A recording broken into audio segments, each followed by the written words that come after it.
walang iba lang naman kung hindi ito mga nakita po nating balita na kung saan yung plano mga kababayan di umano ni General Torre at saka po ni former Senator Trillanes para po kay Senator Bato de la Rosa nakakasana po mga kababayan. Ano po, dahil nga naman kung matatandaan nyo po kanina lumabas na po di umano yung arrest warrant ni Senator Bato de la Rosa. At yan po ay nanggaling mismo sa bibig ni Ombudsman Secretary Boying Remulla. Anyway, shoutout sa lahat shoutout sa 6 viewers po natin. Hindi, meron yan. Late lang yan dyan. So, unahin natin pag-usapan ngayon. Ito nga pong sinabi ni Atty. Cristina Conti. Na ang sabi niya, inuutusan na. Oo, si Atty. Cristina Conti, kilala naman ninyo, diba? Legal counsel ng International Criminal Court, representative ng Pilipinas, na itong si Bato de la Rosa ay dapat na daw pong hulihin. Uma-agree ka ba, Buddy?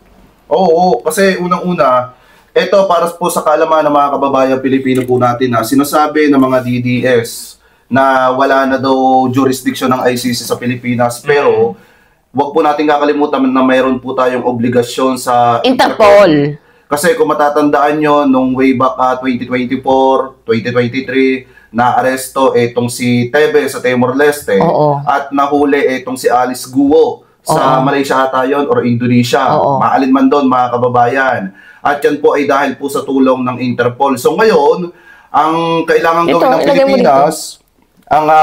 gawin ng Pilipinas, mga kababayan, makipag-cooperate tayo sa Interpol. Kasi nga, unang-una, meron tayong obligasyon sa Interpol na isuko itong si Senator Bato de la Rosa. Hindi pwede kasi na tayo lang yung hingi ng tulong eh. 'Di ba? Kaya dapat tulungan din natin yung Interpol. Kasi pag nag-refuse tayo ng pagtulong ngayon, baka hindi na tayo tulungan. Oo. Yan. 'Di ba? Tama. 'Di ba? Kaya yung sinasabi na dapat hulihin na itong agaran, 'di ba? Forthwith. Actually dapat forthwith kasi nandiyan na yung warrant of arrest ni Senator Bato de la Rosa eh. 'Di ba? Ano sabi dito? Sabi daw ng ICC ala daw warrant of arrest. Si Bato totoo. Meron si Ombudsman na yung nag-confirm. Pakita natin sa inyo Si Ombudsman Boying Remulla na yung nag-confirm. Ito yan kinonfirm na mismo ni Ombudsman Boying Remulla na itong si Bato de la Rosa ay inisyuhan na talaga ng warrant of arrest. Kumbaga, si Bato ngayon ay nagtatago sa proteksyon ng Senado kasi sinabi ni Tito Soto, 'di ba, na poprotektahan niya yung courtesy ng Senado, which is alam nga naman sabihin na sige hulihin niyo di masisira din yung pagkatao ni Tito Sen noon, 'di ba? So, may mga kasi meron kasi mga hakbang na hindi dapat sabihin sa publiko. Iba kasi yung sinasabi minsan ng mga senador sa nangyayari, di ba? Oo. Yun yung abangan natin. Oo. Iba yung sinasabi na kasi minsan may mga plano na hindi dapat pinapaalam sa sa publiko. Kasi baka malay mo, what if tumakas yan? 'Di ba? Hindi natin alam mag-apply ng ng tawag dito asylum sa ibang bansa. Paano pa natin makakamit ng hustisya? Tama. 'Di ba? Tandaan niyo na ang isang senador, kapag ka nasa loob ng Senado at nasa sesyon, bawal talagang arestuhin. Totoo naman, bawal talagang arestuhin ng isang senador. So may point din naman itong si Tito Sen. Kasi ang pinapangalagaan dito ni Tito Sen, yung reputation din naman ng Senado. Integridad ng Senado. So ngayon, nakakay Bato de la Rosa na lamang yun kung gagamitin niya ang Senado para magtago. Pero ito yung nakakatawa. Kahit anong gawin niyang pagtago, si Digo nga nakulong si Batong Pakay. Pero pangit kasi na ang dahilan mo, idadahilan mo, nasa Senado ako, bawal mo akong arrestuhin. So pangit yun eh. Akala ko ba, lalaki ka, di ba? Hindi, sabi nga ni Bato de la Rosa, bring it on daw. Naalala mo yun, Bring? Sinabi niya, bring it on, make my day. Nasa na yung make my day. ICC. Ngak-ngak. Naalala ko lang. So ngayon, mga kababayan, ito para sa akin, ang nakikita ko dito, magtatago si Senator Bato de la Rosa at hindi siya magpapahuli. Oy, grabe, no? Ano yun, Kibuloy? Parang pangalaw, mag-underground na din. Dapat yung topic mo, Bato de la Rosa, mag-underground na din. Nasa bunker, no? May bunker na din. Ang masaklap nga lang dito, kapag ka nagtago siya, ang hahanting sa kanya si General Torre. Kasi alam naman natin na si General Torre bumalik na sa posisyon. Nakabalik na. Oo, nakabalik na. Hindi ba kayo nagtaka? Pagbalik ni General Torre, may warrant na? Nako po. Aray mo!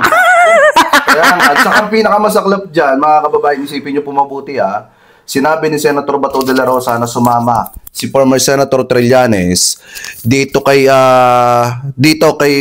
sa mag-aaresto sa kanya pag inaresto itong si Senator Bato de la Rosa. So possible na kasama si former Senator Trillanes kapag inaresto ni General Torre itong si Senator Bato. Yan yung Ay, dapat lang magkita silang dalawa tapos, alam mo yung ngiti ni Trillanes na gano'n, no? Di ba parang nakakasar? Yung nakakasar na ngiti. Makikita ni Senator Bato yan. Kasi, di ba, ano ba yung sinabi ni Senator Bato de la Rosa dati kay Duterte? Gusto niyang alagaan itong si dating Pangulong Rodrigo Duterte diyan sa dahig na biglang nagbago. So ngayon, dalawa yung magiging tanong natin dyan. Kapag ba na-aresto si Senator Bato de la Rosa, willing bang samahan ni Senator Robin Padilla itong si Bato? Ako nagsasagot. Hindi. Dahil si Robin Padilla ay puro lang yan yabang. Robin Padilla? Utol natin. Di ba, kinantan natin yan kanina, tawa-tawa nga din kami. Sayang ang tato. Kaya nga Sayang ang tato. Sa mga kababayang Pilipino natin dati pa naming alam na may lalabas talagang arrest warrant laban po dito kay Senator Bato. Wish granted, tama ka, VMB, wish granted. Kaya may kasabihan tayo, ingat-ingat sa mga hinihiling nating wish, di ba? Sayang, hindi siya makakatikim ng hamon ngayong Pasko. Dapat sana sinulit mo na bawat bawat party, kahit Halloween, di ba? Dapat sinulit mo na. Mensahe ko kay Sir Jack. Oy, Sir Jack Aragota. Paputol mo talaga tarugo mo pagka na-aresto si Bato. Sinabi mo yan. Alam naman natin sa administrasyon ni PBBM, yung mga bagay-bagay na hinihiling ng mga DDZ, nagkakatotoo yan. Katulad na lamang nung isang hiniling nung vlogger ni Digong na bakit ang tagal daw ng ICC. Bakit ang tagal daw na arestuhin itong si Digong. Di ba nangyari na aresto si Digong? Meron pa, si Mike Romero. Pag hinuli daw siya ng NBI, tuturuan niya ng ABCD. Nahuli. Tapos yung request ng mga DDZ na imbestigahan yung flood control, nangyari. O ngayon, Sir Jack, ang hinihintay namin, ipaputol mo tarugo mo pagka na-aresto si Bato. Alam mo, kung may puputulin pa.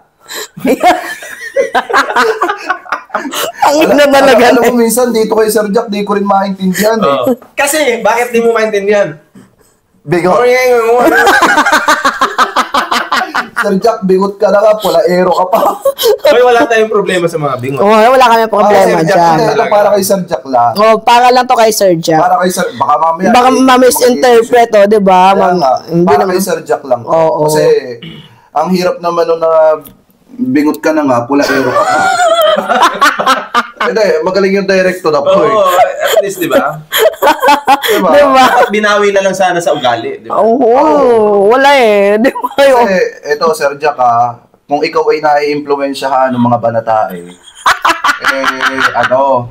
yung tawag dito, huwag mong tularan yung mga yan. Hindi, Kasi, wala siyang paki dyan. Basta may ganun, okay lang. malaki bayad dyan. Siyempre naman. Kabaigay, baka parinig doon baka viewers natin. 300k daw. Ito maingay. Ay, narinig. Sorry. Hindi ba? Ngayon, meron kaming pangalawang pag-uusapan, mga minamahal. Ito na, sa next topic na tayo. Saan mo? Anong topic yan? New unlock, tatay mo. Kung mayroon tayong tatay mo karton, ngayon, payag kayo noon, sinadong mo karton. Ay, baka sa isang